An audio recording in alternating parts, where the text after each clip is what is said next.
Hi, I'm Alissa Baranik. Hello, and I'm Liberty Lafferty, and you're listening to Girls Offset. We're two best friends navigating life, both in and out of the film industry. We both love Cinderella movies, Jesus, and bringing the Christian and female perspective to the table. Enough is enough! I have had it with these monkey-fighting snakes on this Monday to Friday plane! All right, guys. Another episode. Another one. I know, we're killing it. Speaking of killing it, let's talk about being offended. Not yet. Yeah, we're just starting this off great. Anyway, Libby, what are you into right now? What is something you want to say, highly recommend as a great form of art? I listened to a really interesting podcast about the history of ballet by History Hit, which I'm going to talk about a lot on this podcast. But that is definitely a form of high art. But interestingly enough, with our recording of this podcast, last night Drew and I rewatched Goodfellas, which is a very interesting, I think it's the movie that has the record for the highest amount of F words in it. So that was a very interesting watch. It's not a double feature episode, so I'm not going to talk about it too much. But it's something that I would recommend, but also, along with the rest of the stuff we're going to talk about, there is a content warning, and I think you have to be ready to go into that aware of what you're going to experience, because it was a lot last night, but I would recommend it. It was good. It was a good part of film history, I would say. I agree. I love Goodfellas, but I've only watched the cable version where they cut out every single F word. How do they do that? Oh my gosh. It's a lot of, like, they say freakin' or something else, or if it's really bad, they'll just blur it out. But yeah, you can watch a censored version on AMC. It's great. I love it. But you are correct. For a time, Goodfellas was the highest movie with the most F-bombs, but actually it has changed now, I believe, to Wolf of Wall Street, which is also a Martin Scorsese movie. Yeah, not surprising. So what are you watching, or what high art would you recommend, Alissa? I was not watching high art. We just finished a documentary from Netflix called Dirty Pop, which is, I know the name's terrible, but it is the story of Lou Pearlman, who was the founder, creator of the Backstreet Boys, NSYNC, and many other boy bands from the early 2000s, and how he created the biggest Ponzi scheme in America. And the reason it's called Dirty Pop is because that's a lyric from one of the NSYNC songs, which they do not play in the movie, which I'm so angry at. Couldn't get those rights. Oh, man. Well, they play other songs, but they did not play that one. And I was just like, that's like my favorite NSYNC song is Pop. And that's also like the name of the thing, you know? Like, if you're gonna pay for music rights, that's the one you should go all out for. I feel like it was in the advertisements, but I don't recall it being in the docuseries. But, you know, if anybody's a huge fan of the Dirty Pop docu-series, please let me know if I missed it somehow. This is going to be a very interesting episode for us, because the reason why we did this episode is because I felt like through my relationship with Alissa, I actually kind of rediscovered the fact that it was okay for me to be offended and to say, no, I don't like that, I don't want to watch that. I mean, I've always had preferences, but I feel like being a filmmaker and being part of the film landscape, there's a certain amount of you have to just say, oh yeah, I'm fine with that. So I'd love to hear more of your thoughts about why you felt like it was okay to be offended. For sure. So I guess I should start with just like, what would I consider the definition of being offended when it comes to media? And it is like, I don't know. This is something I personally do. I do not like seeing sex scenes in movies or television. So if I go to a movie and I see like boobs or just a very graphic sex scene, I don't want to be there. And the thing is, I can't, it's a huge screen. Yeah, I can close my eyes or cover them or whatever, but it's just... You still have the noises. The noises are there. Yeah, and it's just, I, as a Christian, feel that that's not something we should be looking at. Personally, I think that we shouldn't be looking at it at all. Just, if you're a follower of Christ, that's wrong. You shouldn't be looking at nudity. Call me a prude if you want, but the Bible says that's not right. Having said that, though, I know that there's a lot of very well-known and very well-made films that show graphic nudity or other things we'll go into. So how do you just not watch those movies, or what do you do? And for me personally, like I said, I look before I go to the movie, and if there is something graphic in it, I just don't go see it in theaters. And later on, like we talked about with Goodfellas, I'll wait until it comes to cable where they don't show those scenes, or I'll just watch it on streaming and fast forward through those scenes. But some people would disagree with me on that and just say, no, we don't watch it at all because we're allowing Hollywood to think that that's okay. And I understand where they come from on that. And there is some confliction there where I wonder, is my method the best way? It's something to think about. So that's where I come from, where I think, yeah, it's absolutely okay to be offended and to say you disagree with it, because that's part of art. Art is not a passive media. It's a media that's meant for you to think. And I feel like if you just watch every movie and you agree with every little thing that happens, great, you've seen the perfect movie for your worldview, but that's not a world we live in. Everyone has different thoughts and feelings and perspectives. So there's a lot of movies that I like, but there's things I disagree with or wish they didn't talk about, or just say, hey, I like it, but there's some discussion to be made. And in all honesty, I think those are the stronger films that have those discussions that you can have and say, hey, I disagree with this. Let's talk about it. And I'll say, hey, these perspectives are great, but this is where it fails, I believe, morally or perspective, or I understand what the message they were trying to get, but it just fell. There's my thoughts. What about you?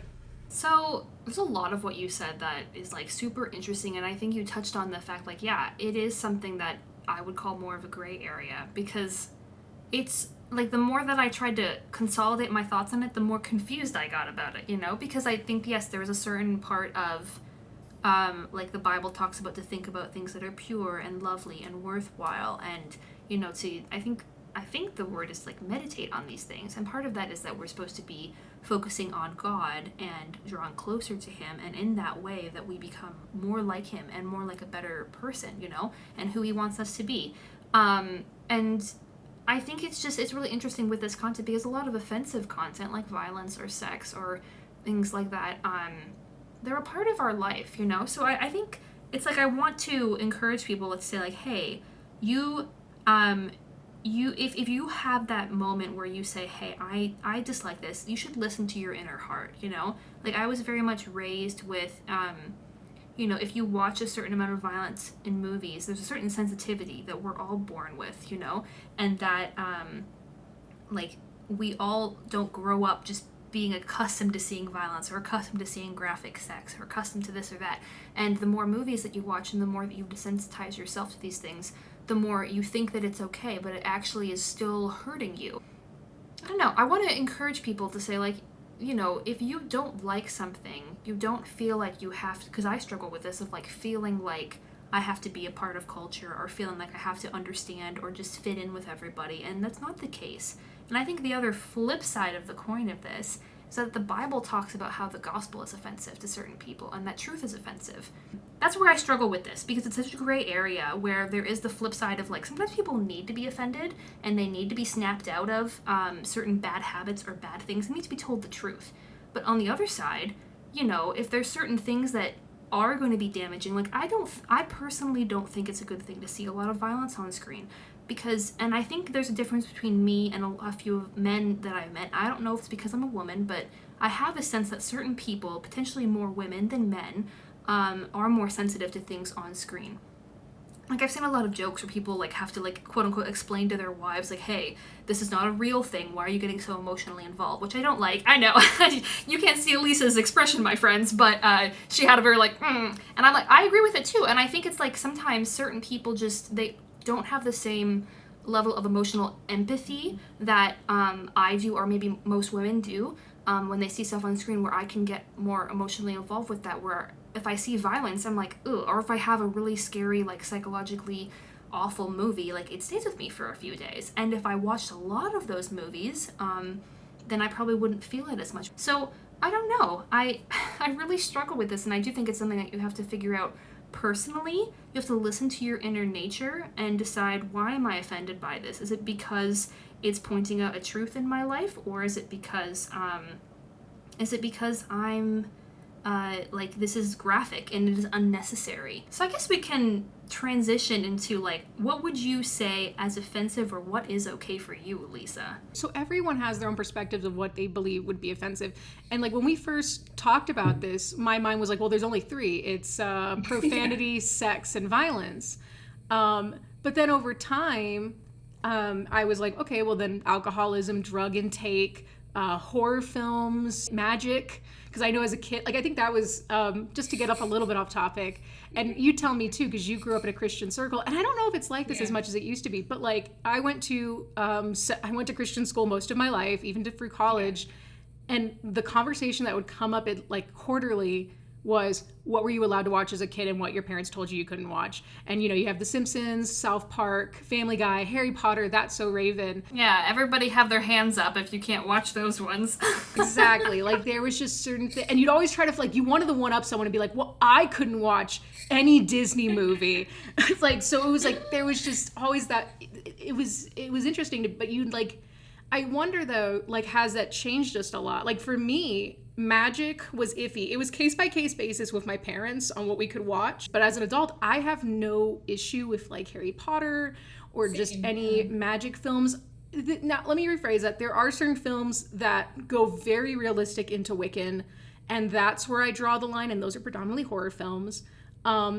Or like, hey, conjuring demons and stuff like that. And I'm not saying that's not in kids media. Unfortunately, it is in more modern kids media. But like Harry Potter, and again, if you don't like it, it's okay to be offended. I don't see an issue with it because the magic system isn't realistic. They're using Latin to say their spells. It's a story about good versus evil.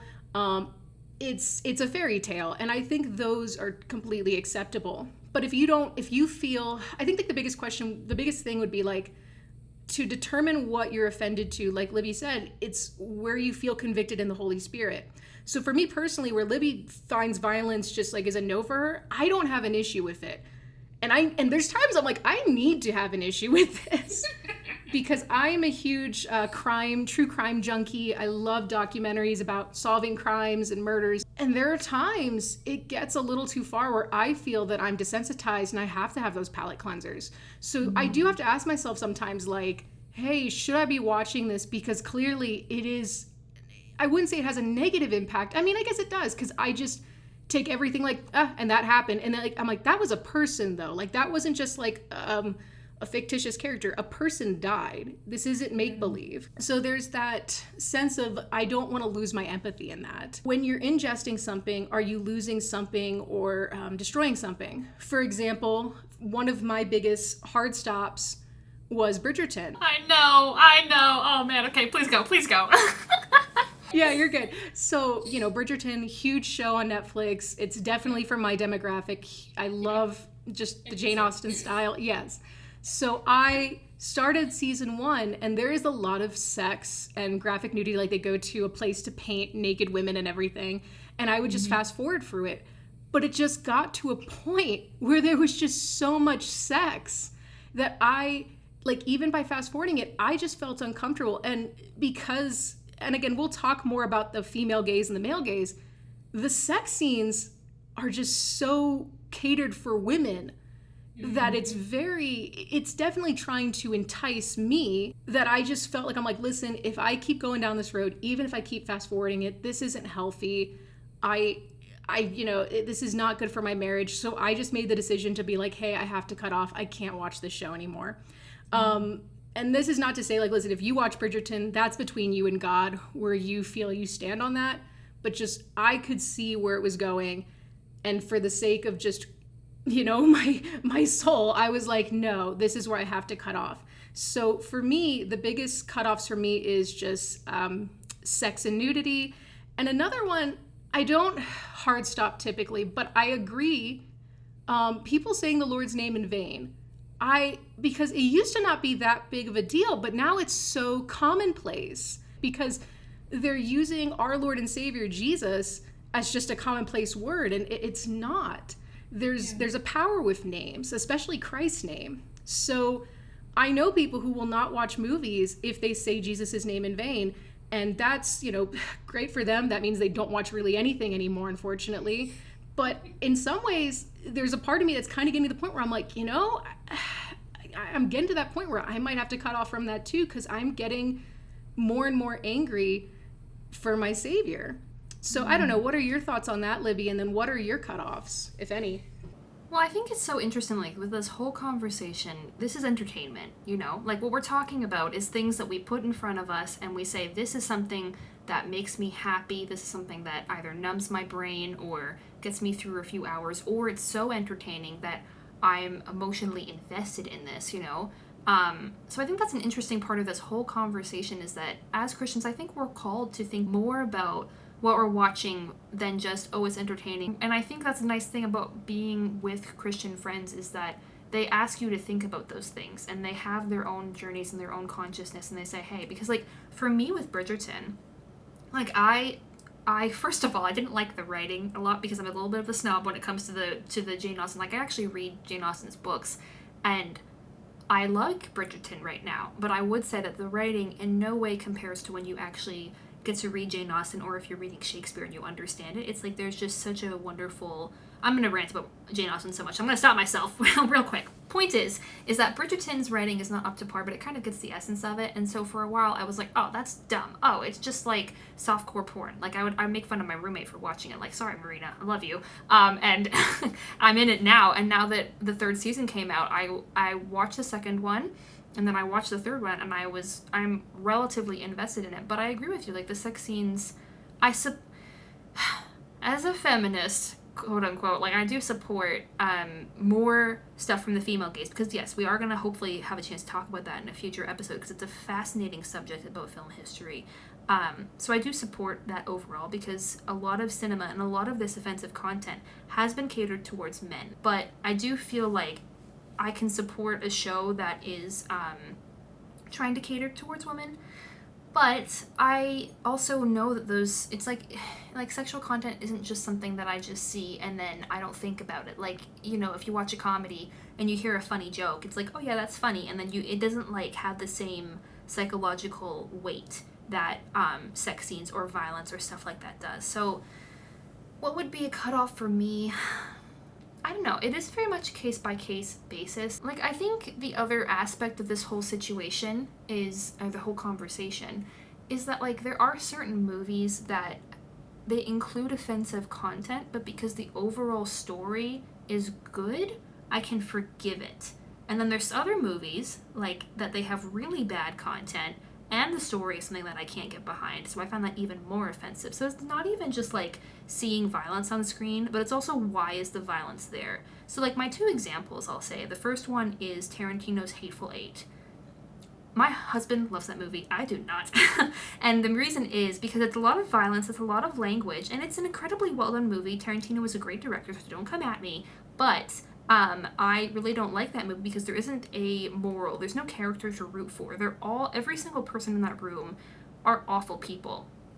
And when I'm consuming something for entertainment, I have realized that I really do like finding something overall that is uplifting. Like, if we're going to talk about Harry Potter, you know, like Harry Potter has magic in it, but the overall story is about redemption and friendship and honor and fighting for the good and fighting against darkness, you know? So I can really support that.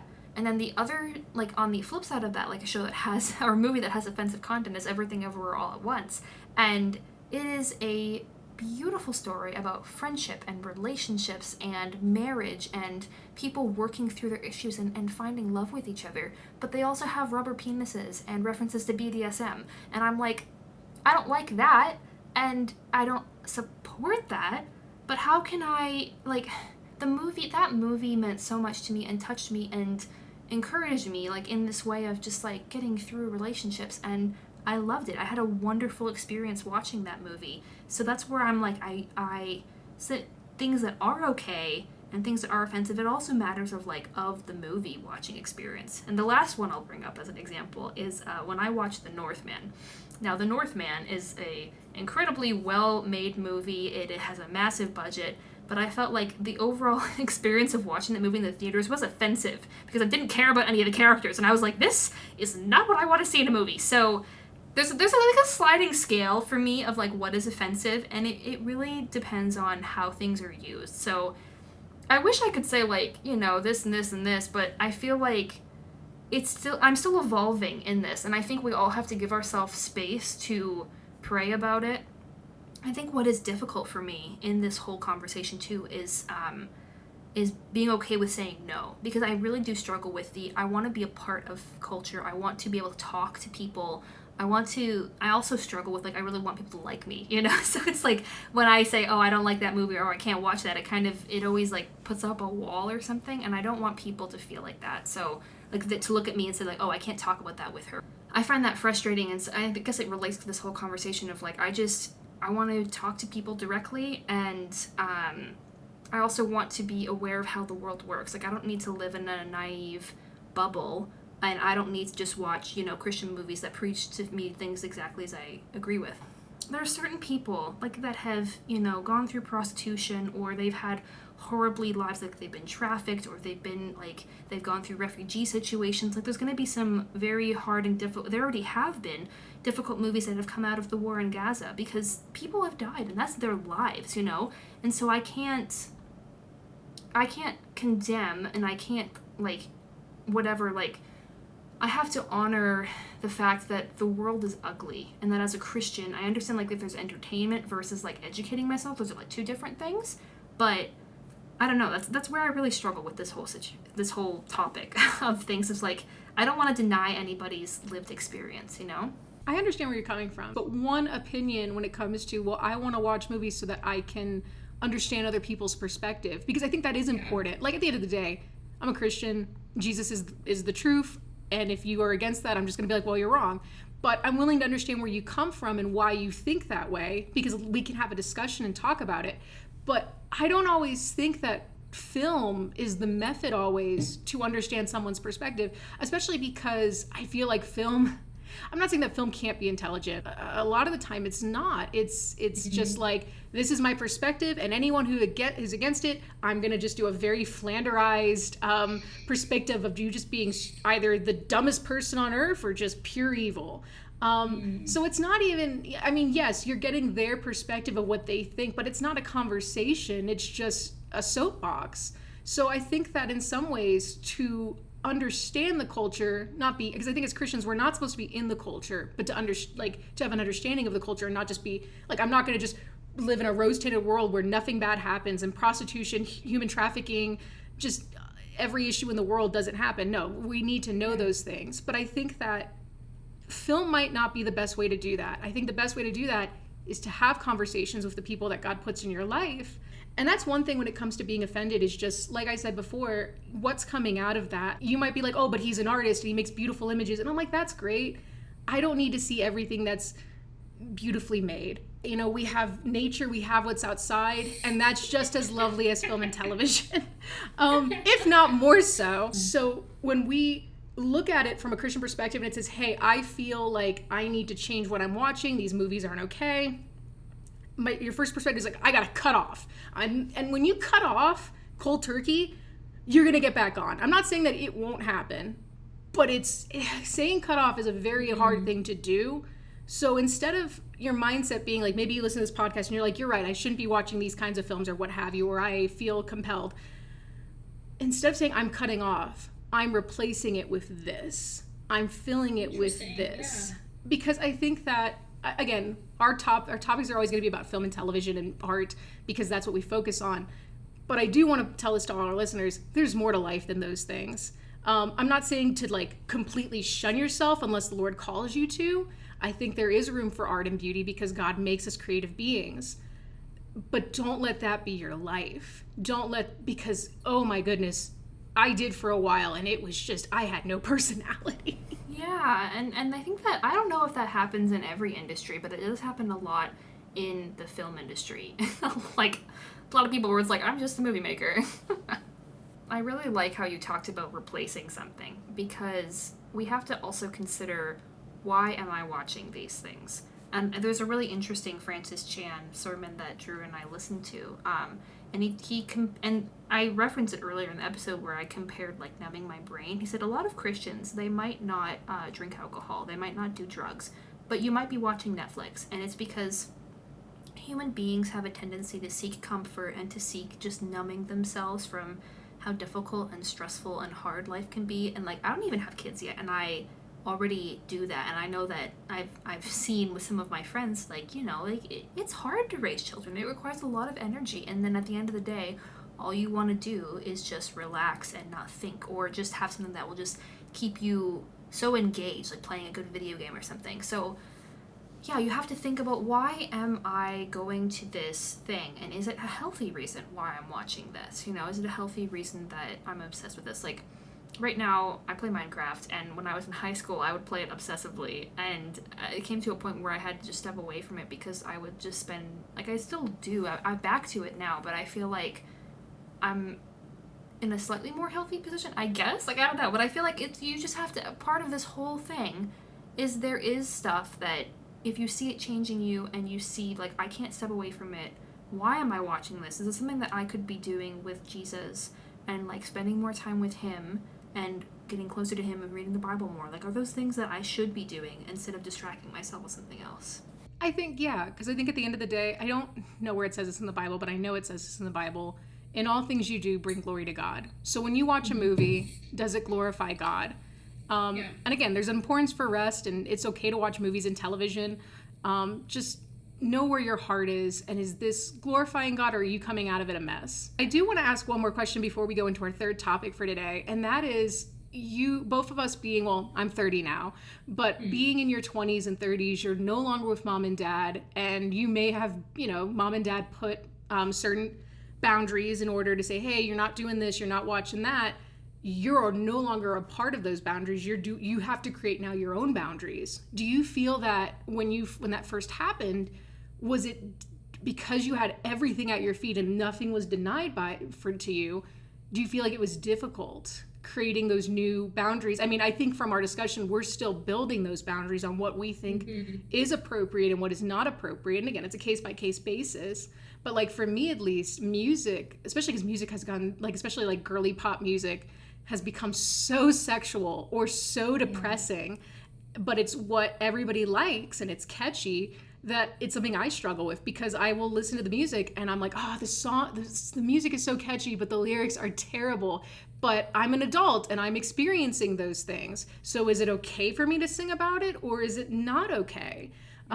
Does it glorify God? So do you feel like you've struggled with that coming out of mom and dad's house and being an adult and figuring that out?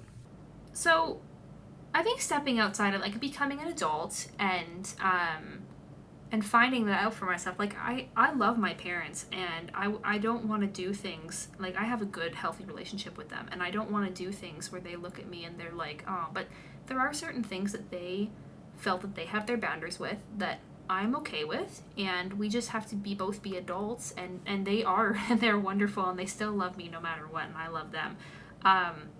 So it was difficult in that sense of, like, navigating this, like, that, and, like, how I've been brought up with, of, like, oh, well, it's gonna affect your spirit, you know, and your sensitivity, and, like, having that kind of anxiety, because part of me really strongly still agrees with a lot of the things that my parents taught me, and a lot of the things that they said, and so I think it's that, not only is it that, but it's also that struggle with God that I think everybody goes through, and I have that, where my own pride says that, oh yeah, I'm fine, or I think that I can handle things. So becoming an adult and even making my faith my own, like, it's still something I'm working through. So I would say, yeah, it's easy to just watch things, but it's difficult to deal with the consequences of stuff like that, is how I'll put it, because it's like, I don't know, I can watch all that stuff, but do I really want to actually put the work in and deal with how this stuff is affecting me?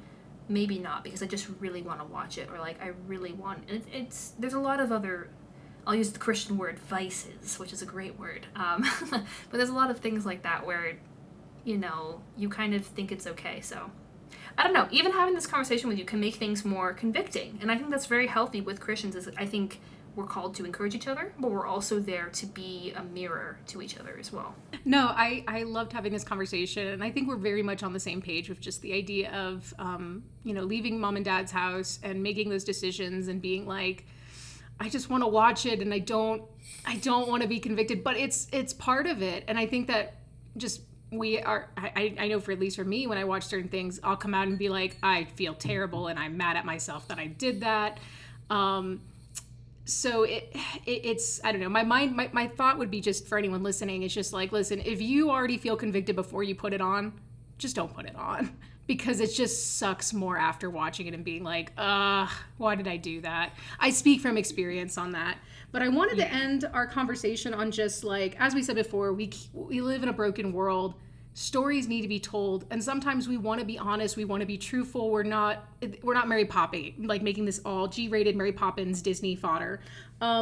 So how do we create, as Christians, realistic stories, but still not make them offensive or go into dark? So one thought for me would just be, as young women, I love to read, as most women do, and romance novels are huge right now for young women, but it's because they have spice, which means sex. So when you look for a book that says spice, it means that there is... Or smut. Or smut. Yeah, they don't say that at Barnes & Noble. They say spice.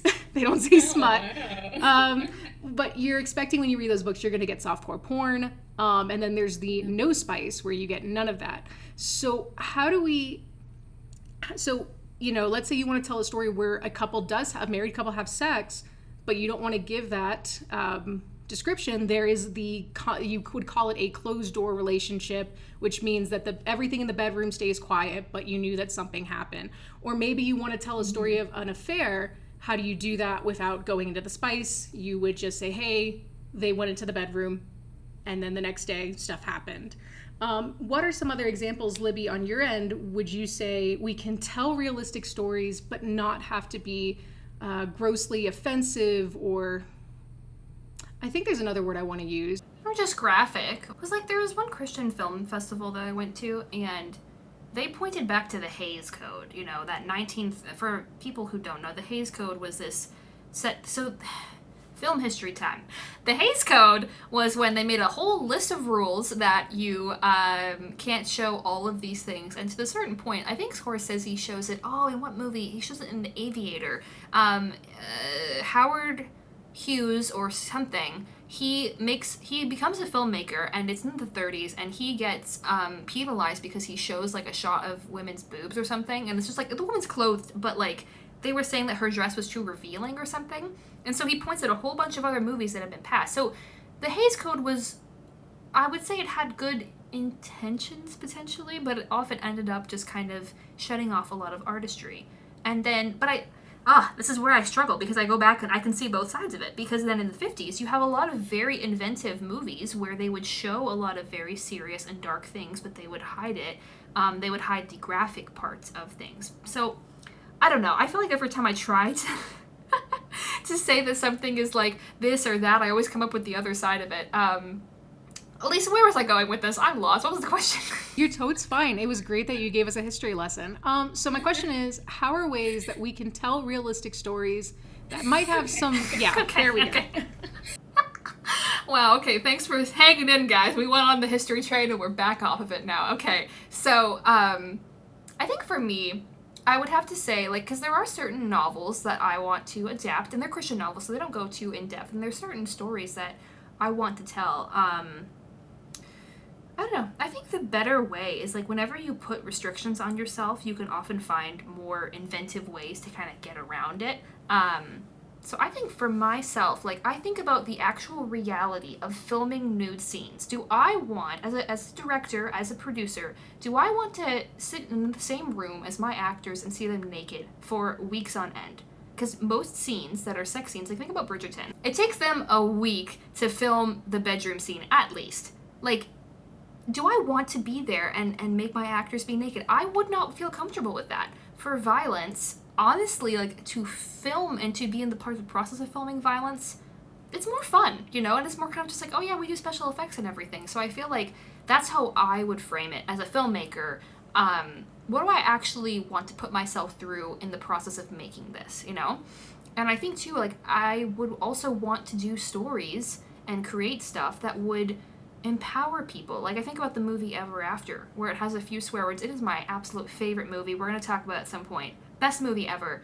But it has a couple of swear words. It doesn't have any nudity, but it is the most wonderful feminist movie that has this, like, best, amazing, inspiring character. And the overall story is triumph, And love and being true to yourself and how love changes you. And I would want to be someone that what I'm contributing to the conversation as an artist is something that helps people to be more inspired or to draw closer to God or to find some honesty within themselves and to be aware of how they're acting. I think I have to be honest, if I was like super depressed, I would make a sad movie probably. But I also think that sometimes you have to be there and mourn with people and share that with them, but the other times is you have to be there to be that light for them in whatever darkness they're going through. So that is not exactly answering your question perfectly, but I think it's just something that, like, I probably am not going to say, oh, I will never have nudity in my movies, I will never have extreme violence, because it really depends on those parameters of why am I doing this and who am I doing this for.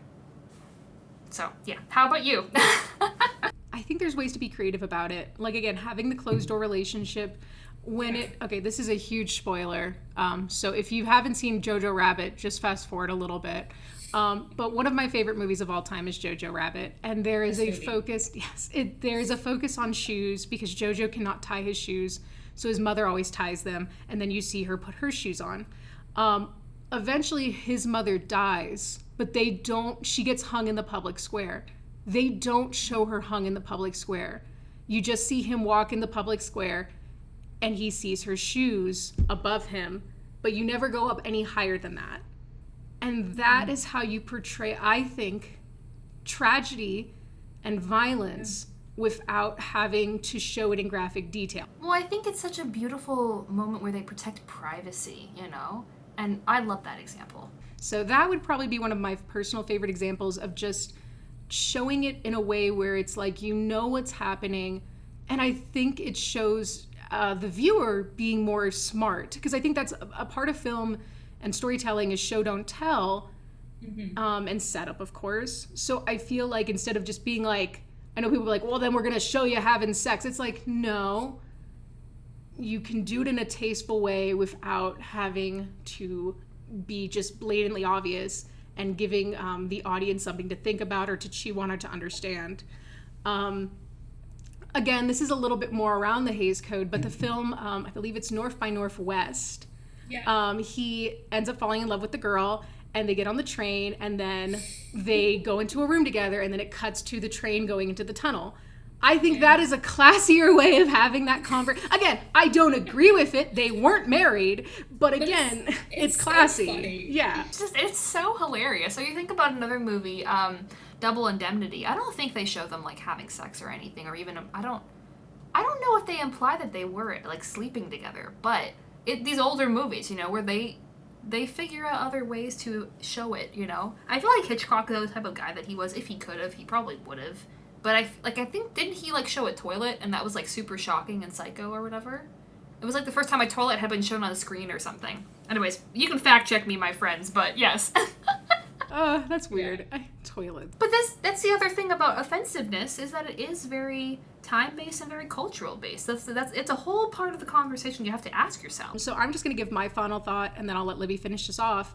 But my final thought to y'all is just pray about it, do research. There's a lot of wonderful websites that can tell you everything that's in the movie without super spoiling it. Plugged In from Focus on the Family is one, and then Christian Spotlight Film is another great one to look into.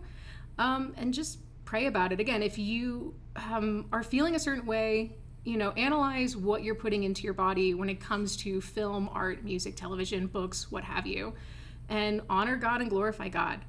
So those are my closing thoughts. What about you, Libby? Yeah, those are amazing thoughts, and I would only add on to it, just remember it's entertainment.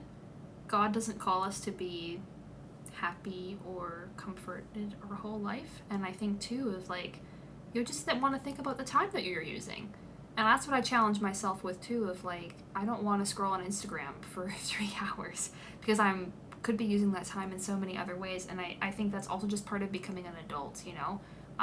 Of like trying to be intentional, and you can take that time. You don't have to be a part of culture. You don't have to be this or that. Like, it is good to be current, but there's always time to think about what you want and who you want to be and how you want to spend your time.